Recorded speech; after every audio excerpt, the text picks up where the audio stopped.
سے کام نہیں لیتے. وَلَوْ عَلِمَ اللَّهُ فِيهِمْ خَيْرًا، اگر اللہ کو ان کے اندر کو خیر نظر آتی،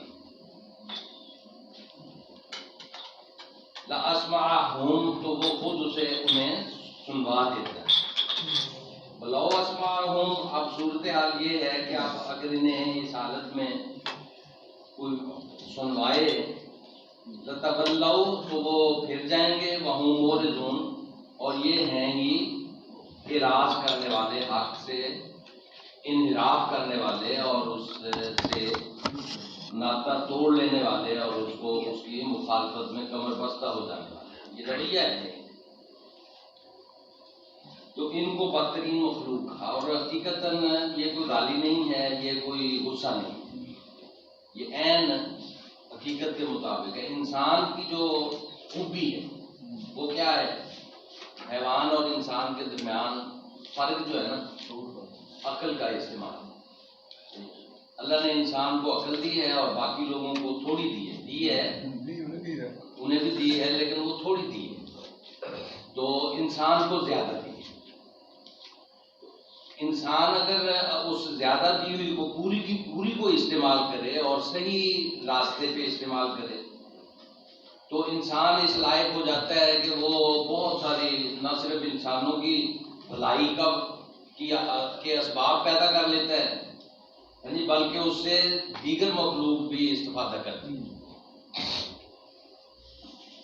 لیکن اگر یہی انسان اس عقل کو غلط راستے پہ استعمال کرتا ہے تو اس سے شر پھیلتا ہے، اور وہ شر انسانوں کے لیے بھی وجہ مصیبت ہوتا ہے اور مخلوق کے لیے بھی وجہ مصیبت بنتا ہے شر. تو لا یعقلون سے مراد اس راستے پہ عقل کا استعمال ہے جس راستے پہ قرآن مجید عقل کا استعمال چاہتا ہے. وہ علم پیدا کرتا ہے اور علم میں نفع اور رسانی کے لیے علم کو بانٹنے یا تقسیم کرنے پر زور دیتا ہے. آپ کی صلاحیتیں جو ہیں، قابلیتیں، وہ استعمال ہوں انسانیت کی بھلائی کے لیے، اس کی خیر خواہی کے لیے. تو عبادت بھی اسی لیے ہے کہ انسان اللہ کے سامنے عاجز بن کر رہے تاکہ وہ اللہ کی مخلوق کے لیے مفید ہو، مفید نفع رساں ہو، اور اس کے لیے بھلائیوں کا سرچشمہ اور خیرات، نیکی جسے کہتے ہیں، حسن عمل، وہ اس کی ذات سے پھوٹے. عقل کے حوالے سے مزید میں تھوڑا سا یہ کہنا چاہوں گا، یاد دہانی ہے.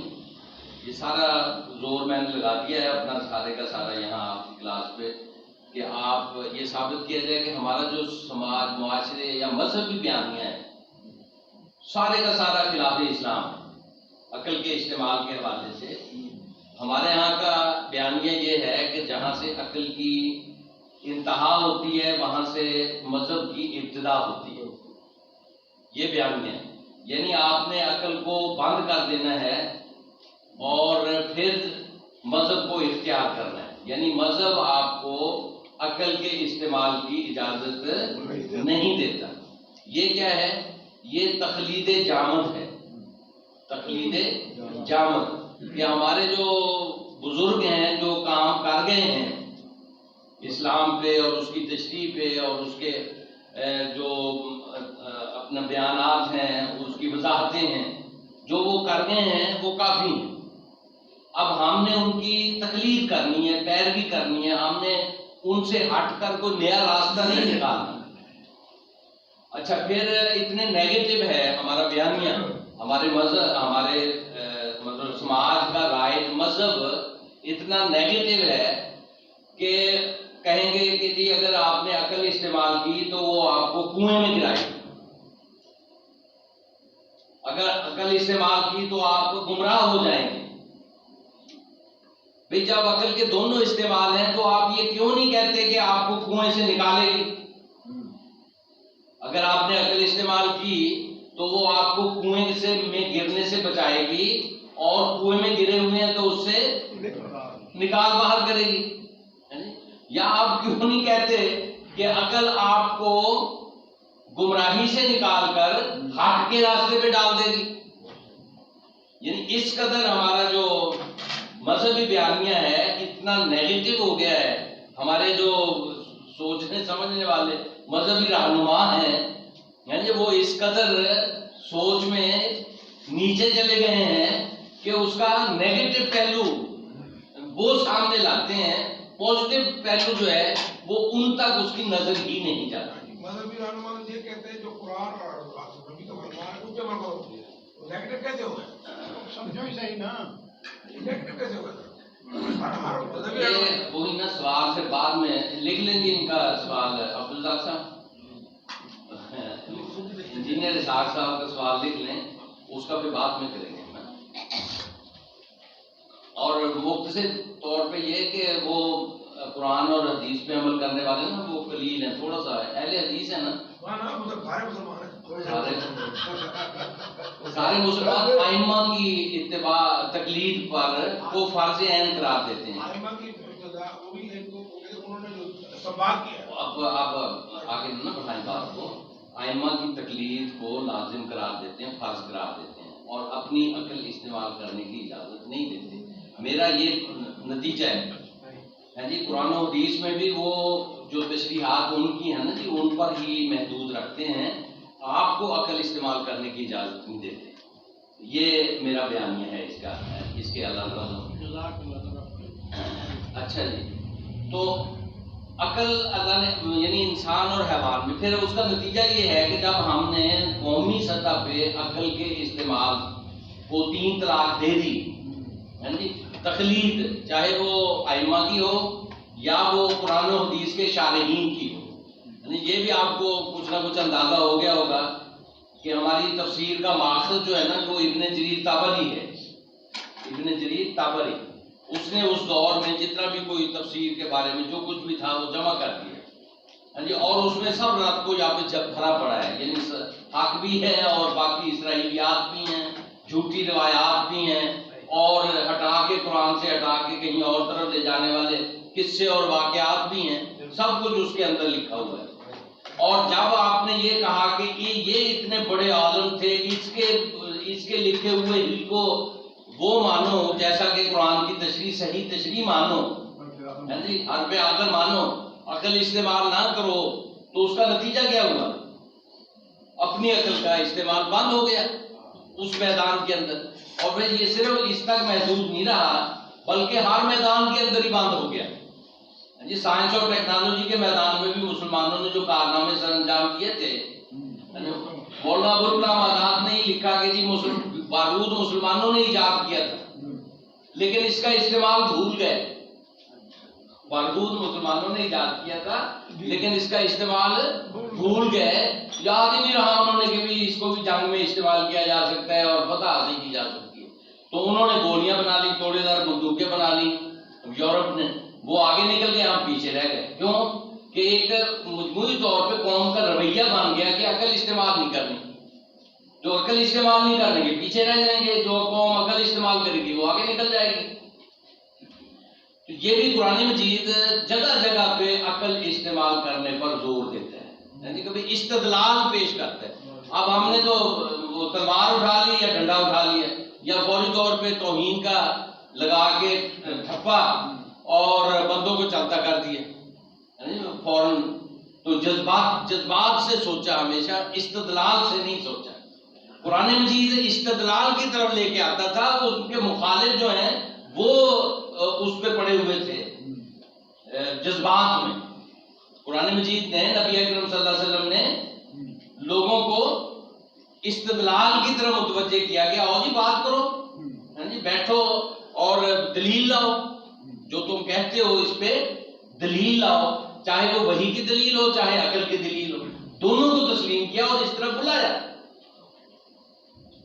تو یہاں پہ بھی دیکھ لیں آپ کے یہ جو آپ کے مخالف ہیں وہ کیا ہے کہ وہ آپ کی بات کو سننے کے لیے تیار ہی نہیں ہے نا. اور اگر ان کے اندر کوئی اللہ تعالیٰ محسوس کرتا کہ یہ خیر ہے تو انہیں سنوا دیتا, لیکن اب جو چونکہ اللہ، اب اللہ سے بڑھ کر کون ہو سکتا ہے، یعنی کہنا ان کو ہے کہ تمہارے اندر خیر ہے ہی نہیں سرے سے. جو مخاطبین ہیں کہ بدر میں شکست کھا کے جانے والے ہیں، اب وہ غصے سے تل ملا رہے ہیں. وہ اس پہ غور کرنے کو تیار نہیں ہے کہ ہم جب نکلے تھے تو کہہ کے نکلے تھے آج حق پر جو لوگ ہیں ان کو فتح ملے گی. وہ یعنی پکے اتنے ہوتے ہیں کہ اپنے آپ کو کے علاوہ حق کہیں اور تسلیم کرنے کے لیے تیار ہی نہیں ہوتے. تو جب آپ نکلے یہ کہہ کے ہیں کہ آج حق پرستوں کو فتح ملے گی، باطل پرست نابود ہو جائیں گے، اب جو میدان میں فیصلہ ہو گیا ہے تو تمہارے اپنے قول پر تم خود باطل پہ نکلتے ہو. مان لو اس کو، لیکن مانیں گے نہیں. رویہ ہے اس دنیا میں بھی ہم اس قسم کے کرداروں کو مشاہدہ کرتے ہیں، یعنی نہ ماننے والا. دو باتیں جو میں کہا کرتا ہوں اس کو تازہ کر لیں. کئی مواقع پہ پھر وہ بات آ جاتی ہے. نمبر ایک تو ہمارے یہاں سوری نہیں ہے، سوری نہیں ہے، معذرت نہیں ہے. ہاں جی، سوال ہی پیدا نہیں ہوتا کہ کوئی قصوروار ہے اپنا قصور مان لے. جھگڑتا چلا جائے گا، جھگڑتا چلا جائے گا. وہ ایسی جھگڑالو قوم جو ہے وہ کیا کر سکتی ہے دنیا میں؟ بھئی آپ معذرت کریں، بات ختم کریں، آگے چلیں. ٹھیک ہے. اور دوسرا شکریہ نہیں ہے، شکریہ کا لفظ رائج ہی نہیں. تو اب تیسری چیز جو ہے وہ اسمائلنگ فیس ہے. اسمائلنگ فیس، مسکراتا چہرہ، مسکراہٹ. حالانکہ حضور صلی اللہ علیہ وسلم سے بھی اس قسم کی بات منقول ہے نا کہ دوسرے کا مسکراہٹ سے جواب دیں. ہے جی، صدقہ ہے مسکراہٹ سے دیکھنا مسلمان کے لیے صدقہ، یعنی تعلیم ہماری ہے یہ. اور اس میں اس کے اسباب بھی ہیں. بہرحال ہمارا غریب آدمی بیچارہ اپنے اتنے بوجھوں کے نیچے دبا ہوا ہے، وہ ہنسی نکال کے بھی لائے پیٹ سے تو نکلتی نہیں ہے، کہیں آگے رک جاتی ہے. لیکن یہ رویے ہیں. تین چیزیں. نمبر ایک معذرت، یہ رائج نہیں ہے ہمارے. نمبر دو شکریہ، یہ بھی رائج نہیں ہے. نمبر تین مسکراہٹ، اسمائلنگ فیس پہ، یہ بھی رائج نہیں ہے. اور یہ تینوں چیزوں کا نہ ہونا بیماری کی علامت ہے. یہ نارمل لائف نہیں ہے. مسکراہٹ عورتوں کے لیے تو واجب نہیں ہے. عورتیں عورتوں کو تو دے سکتی ہیں، عورتیں عورتوں کے لیے. تو ہمارا تو وہ ہے نا کہ عورتیں عورتوں کا مذاق نہ اڑائیں، مرد مردوں کا مذاق نہ اڑائیں. تو اس لیے وہ تھوڑی تفریق کر دیتا ہے. یعنی اس سے مولانا مودودی نے یہ عقد کیا ہے کہ یہاں مخلوط اجتماعات کی گنجائش ہی نہیں ہے. تو اچھا جی، یہ ہو گیا تین چیزیں. اور یہ بیمار معاشرہ ہے. اس سے آپ اندازہ کر سکتے ہیں کہ جس میں یہ تین چیزیں نہیں ہیں وہ بیمار قوم ہے، بیمار معاشرہ ہے. اور ایسا بیمار ہے کہ جسے احساس ہی نہیں ہے کہ میں بیمار ہوں. یہ جو نفسیاتی امراض ہوتے ہیں نا، ذہنی امراض، اس کو جس کو یعنی جو مبتلا ہو وہ مانتا نہیں ہے کہ میں بیمار ہوں. یہ جو جسمانی عوارض ہے وہ تو آدمی خود کہتا ہے نا کہ جی میں بیمار ہوں، مجھے ڈاکٹر کے پاس جانا ہے. یا بزرگ ہو جائے تو بچوں کو کہتا ہے مجھے ڈاکٹر کے پاس لے چلو، جو فزیکل امراض ہے. لیکن جو ذہنی امراض ہیں وہ نہ فرد مانتا ہے نہ قوم مانتی ہے. روحانی بیماری نہیں مانتے ہیں، جسمانی تو مان رہے ہیں. ذہنی کو لفظ استعمال کریں. روحانی تو یہ روحانی جین ہمارے اوپر مسلط ہو کے بڑا برا استحصال کر رہے ہیں ہمارا مسلمان قوم کا.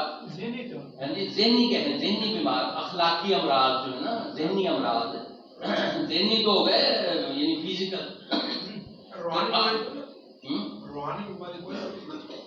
وہ اس کو اخلاقی کہتے ہیں نا. اس کے لیے ہمارے قرآن مجید میں جو ہے نا یسالونک عن الروح، وہ آپ سے روح کے بارے میں سوال کرتے ہیں. اب یہ سارے روحانی جین کے لیے جواب ہے. قل الروح من امر ربی، یعنی کہو کہ امر ربی، میرے رب کا حکم جو ہے نا جی وہی روح ہے. ٹھیک ہے. تو کہیں خارج میں روح کو تلاش نہ کریں اور روحانی پاورز کو حاصل کر کے غیبی طریقے سے لوگوں کے کام بنانے اور بگاڑنے کا عقیدہ مت رکھیں. غیبی طاقت ایک ہی ہے اسلام میں، وہ ہے اللہ کی طاقت. لا الہ الا اللہ. الہ کا معنی غیبی طاقت ہے. وہی اخلاق کہیں نا اسے.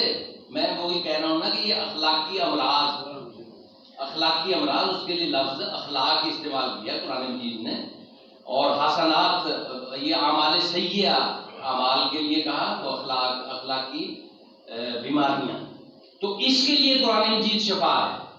اخلاقی بیماریوں کے لیے قرآن مجید قوم کو اخلاقی بیماریوں سے نکال کر اخلاقی شفا عطا فرما دیتا ہے، اس کے سوچ کا زاویہ اور راستہ ٹھیک کر دیتا ہے، اسے توہم پرستی سے باہر نکال لاتا ہے، خوف سے نجات دے دیتا ہے، اپنے آپ کی پہچان پیدا کر دیتا ہے، اپنی صلاحیتوں سے واقف کر دیتا ہے نا۔ آپ اقبال کا شعر پھر پیش کر دوں، آشنا اپنی حقیقت سے اے دہقاں ذرا، دانا تو، کھیتی بھی تو، بارہ بھی تو، حاصل بھی تو،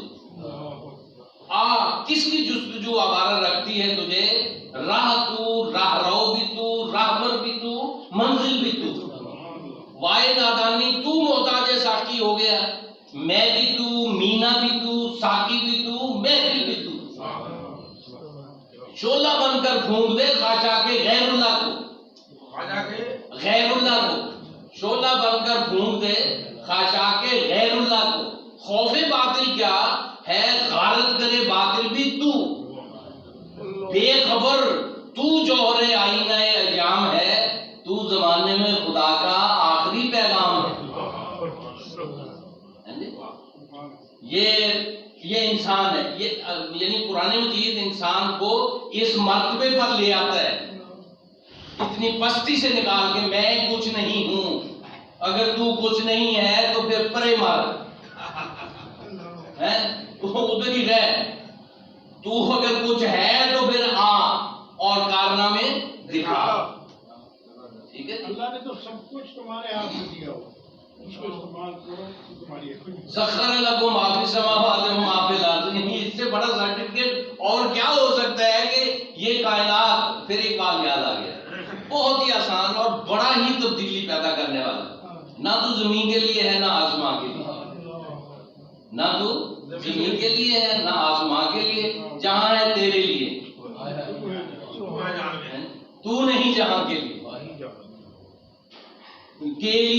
نہ تو جہاں اور آسمان زمین، یہ الفاظ اتنے، پرائمری کا بچہ جو ہے نا جی، وہ بلکہ اسکول نہ جانے والا بچہ بھی شاید یہ سارے الفاظ استعمال کرتا ہو، یعنی ان الفاظ کو استعمال کر کے اتنی بڑی حقیقت کہہ دی ہے کہ بدھزم کا بھی رد ہو گیا، ہندوازم کے بھی تصور انسان کا رد ہو گیا، اور تصور خدا کا رد ہو گیا، یہود اور نصارہ کے تصور خدا اور تصور انسان کا بھی رد ہو کے ایک ایسا تصور انسان اور تصور خدا نکل آیا کہ جو صرف بندہ ہے اور خدا ہے۔ خدا نے زمین میں بندے کو اپنے لیے پیدا کیا اور سب کو بندے کے لیے پیدا کیا، سب کچھ کو انسان کے لیے پیدا، انسان کو اپنے لیے پیدا کیا۔ جنہوں نے کیا وہ چاند پہ گئے بیٹھے ہیں، ہاں جی، اور ہم مسجد میں آگ لگا رہے ہیں ایک دوسرے کو، ہم صحابیوں کی، اہلِ کی، فلاں کی، ہم ان کام میں ولو علم اللہ، آگے بڑھنے کے قائل ہی نہیں ہے، تیار ہی نہیں آگے۔ ایک عقل استعمال کرنا بند کروا دی نا، عقل پہ مطلب وہ بنا دیا، پورے کا پورا پابندی لگا دی۔ اب استدلال پہ آئیں تو آپ کی صلاحیتیں کھلیں، جی آپ کو پتہ ہو کہ بھی مخالف کا استدلال کیا ہے، آپ کے دماغ کی راہیں کھلیں تو، اور پھر آگے اس میں بھی آپ جائیں۔ تو یہ ہو گیا جی کہ اعراض کرنا، جی اپنی بات پہ ڈٹے رہنا، غلط کو پہ پکے ہو جانا، یہ ہے استدلال پہ آنا، انہوں نے سیکھا ہی نہیں ہے۔ وَلَوْ عَلِمَ اللَّهُ فِيهِمْ خَيْرًا، خیر اس میں آ گیا، خیر اب آپ کو پتہ چل گیا کہ خیر ہے عقل کے استعمال میں اور ٹھنڈے دل و دماغ سے سوچنے میں، معاملات پہ غور کرنے میں اور عقل کا استعمال کرنے میں، جذبات کے استعمال میں خیر نہیں ہے۔ وہ جذبات ایک سطح پہ آتے ہیں جی، اب آپ عقل سے فیصلہ کرتے ہیں نا، یہ جو میں نے دلائل نبوت بتائے ہیں آپ کو، وہ کیا کیا ہیں؟ تعلیم، سیرت اور ماننے والوں کی زندگیوں میں تبدیلی۔ ماننے والے جو ہے نا یہیں پہ آگے مان لیتے ہیں، اور اس میں کیا ہے، سارے کا سارا دماغ کا استعمال ہے۔ آپ نے میسج کو سمجھا ہے، سمجھا دماغ سے، اور سیرت کو جانچا دماغ سے، اور دائیں بائیں لوگوں کی زندگیوں میں تبدیلی دیکھی تو وہ بھی دماغ سے فیصلہ کر کے جب آپ اپنے ایمان کو اختیار کر لیتے ہیں، پھر ایمان میں پکا رہنے کے لیے پھر جذبات جو ہے نا وہ کام آتے ہیں. تو یہ ہو گیا یا ایھا الذین آمنوا استجیبوا للہ وللرسول، اے ایمان والو جواب دو اللہ کو اور اللہ کے رسول کو، یہ دعوت قبول کرو اللہ اور اس کے رسول کی، اذا دعاکم جب کہ وہ تمہیں پکارے بلایا جائے، لما یحییکم اس لیے کہ اسی میں تمہارے لیے زندگی ہے، وہ تمہیں زندگی بخشنے والی ہے. یہ چیز جس کی طرف وہ اللہ تعالیٰ بلاتی ہے، یہ زندگی وہ کیا ہے؟ مردہ حالت ہے. کون سی؟ جہاں پہ عقل استعمال نہیں ہوتی، یہ کیا ہے؟ مردہ حالت ہے کسی قوم کی. اور جہاں عقل استعمال ہونا شروع ہو جاتی ہے، استدلال کام آنا شروع ہو جاتا ہے، غور و فکر کے راہیں کھل جاتی ہیں، راستے آپ چلنا شروع کر دیتے ہیں، تو قوم زندہ ہو جاتی ہے. یہ قوم کی زندگی ہے. اس تعلیم کی طرف آؤ جو تمہارے لیے زندگی کا پیغام ہے. تو اب ہم مردہ قوم ہیں، یعنی ویسے تو گانا بنایا ہوا ہم نے ترانہ، ہم زندہ قوم ہیں، ہم زندہ قوم ہیں. تو خوبی کوئی بھی نہیں ہے زندہ قوم والی. تو زندہ ہونے کی ضرورت ہے کہ ہم زندہ قوم بنیں. اور وہ کس طرح سے بنیں گے کہ قرآن مجید کی طرف آئیں اور اس میں جو پیغام ہے کہ عقل استعمال کریں، عقل کا کھلا استعمال ہے. پھر کچھ لوگ کہتے ہیں ذرا پابندی لگا دیں تھوڑی سی. میں کہتا ہوں کیوں پابندی لگائیں؟ پابندی وہی نیگیٹو تھنکنگ کہ جی ادھر کو نہ لے جائے، ادھر کو نہ لے جائے. جدھر جاتی ہے جانے دیں. بالآخر آپ کو اگر آپ کا ارادہ نیت ہوگی خالص ہوگی تو آپ کو راہ راست پہ لے آئے گی. کچھ لوگ بھٹکے ہیں. مولانا عبد الماجد دریابادی 9 سال تک اتھیسٹ رہے، 9 سال تک اتھیسٹ، منکر خدا رہے. علی گڑھ کے کوالیفائڈ تھے، وہاں پہ فلسفے کا دور تھا. کہتے ہیں کہ ہم مغربی مفکرین کے اقوال اس طرح سے پیش کرتے تھے جس طرح آج ہم قرآن و حدیث پیش کرتے ہیں، کہ قرآن کے آنے کے بعد پھر کوئی گنجائش نہیں رہتی بات کی کرنے کی. تو وہ کیا کرتے تھے؟ مغربی فلاسفر جو ہیں جی ان کا قول اگر آ گیا بس بات ختم ہو گئی، اس کے بعد پھر بات نہیں کرنی. 9 سال تک اتھیسٹ رہے. لیکن بعد میں کیا ہوا؟ پلٹا کھایا، اسلام کی راہ پہ آئے. اور بہترین تفسیر ہے تفسیر ماجدی، جو تفسیر لکھی اور صدق جدید تھا رسالہ، اس کے اوپر اسلام پر مضامین لکھ کے اسلام کا دفاع کرتے رہے اور اسلام کی تعلیم کو فروغ دیتے رہے. تو آپ چھوڑے سے ہی جب آپ کا فیصلہ اپنا ہوگا، جب سب پتھر چاٹ کے واپس آ جائیں گے تو پھر قرآن ہی کو پکڑ لیں گے. پھر آپ بڑے زوردار اور پوری شدت کے ساتھ پکڑیں گے اور پھر اس کو پھیلانے کی کوشش کریں گے. اچھا جی، یا ایھا الذین آمنو، ایمان والو دعوت قبول کرو اللہ اور اس کے رسول کی جب تمہیں دور سے پکارا جائے، لما یحییکم وہ پیغام جو کہ تمہیں زندگی دیتا ہے. وَاعْلَمُوا جان لو ان اللہ یحول بین المرء وقلبہ، اللہ تعالیٰ حائل ہے بین المرء وقلبہ، بندہ اور اس کے دل کے درمیان اللہ حائل ہے نا. اب اس کی تشریح پھر یہ صوفیانہ بنتی ہے، وہ تو یہ ہے کہ اللہ کو منائے تاکہ اللہ بیچ میں سے نکل جائے. بندے اور قلب کے درمیان اللہ حائل ہے تو کیا مطلب ہوا کہ قلب جو بندے کو حکم دیتا ہے اس وقت تک وہ نہیں عمل ہو سکتا جب تک کہ اللہ اس کی اجازت نہ دے. تو کہاں پہنچا دیا اس تشریح نے ہمیں کہ بندہ مجبور ہے اور اپنی مرضی سے کوئی کام نہیں کر سکتا. یہی پہنچایا نا. بندہ اللہ اور بندے کے درمیان اللہ حائل ہے بندے اور قلب کے درمیان. کہاں پہنچایا اس نے آپ کو؟ بندہ مجبور ہے. تو یہ اللہ کے اس نظام کے بالکل خلاف ہے جس پہ اللہ نے انسان کو پیدا کیا اور اسے امتحان کے لیے موقع مہیا کیا اور مرنے کے بعد اس کا حساب لینا ہے. اگر اللہ ہی حائل ہے تو پھر حساب کیسا؟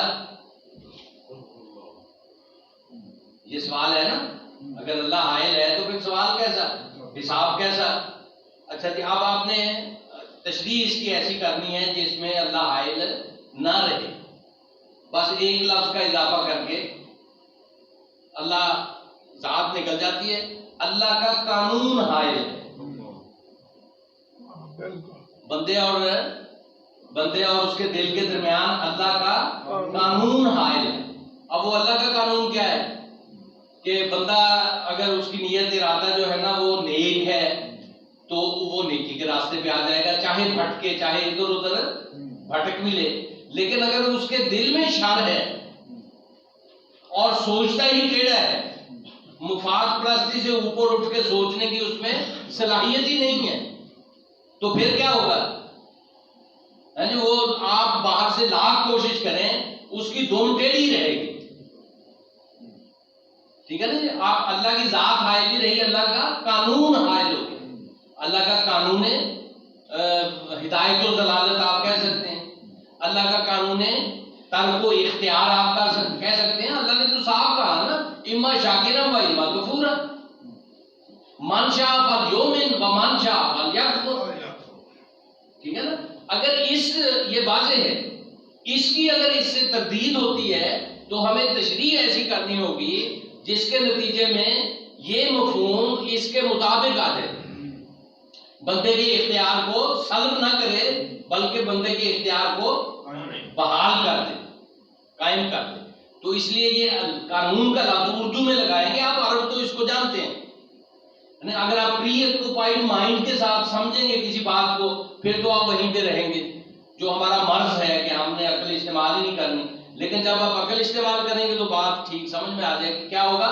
اللہ کا قانون حائل ہے جی. بندے کے دل میں شر ہے تو خارج سے کتنی کوششیں کر لے وہ خیر پہ آ نہیں سکتا. بندے کے دل میں خیر ہے، اگر ادھر ادھر بھٹکا ہوا ہے تھوڑی سی کوشش سے وہ راہ راست پر آ جائے گا.